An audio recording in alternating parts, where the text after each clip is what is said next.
أعوذ بالله من الشيطان الرجيم بسم الله الرحمن الرحيم رب اشرح لي صدري ويسر لي أمري واحلل عقدة من لساني يفقه قولي ربي زدني علما اللهم فقهنا في الدين اللهم انفعنا بما علمتنا وعلمنا ما ينفعنا وزدنا علما اللهم إني أعوذ بك من علم لا ينفع ومن قلب لا يخشع ومن نفس لا تشبع ومن دعوة لا يستجاب لها.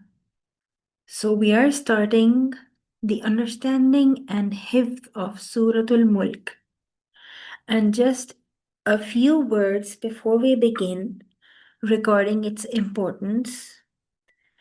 And we would definitely share more ahadith as we go further. So these are only 30 ayat which promise us protection from the grave, intercession on the day of judgment. They are a reminder of Allah's power. They strengthen iman and they provide peace. Suratul Mulk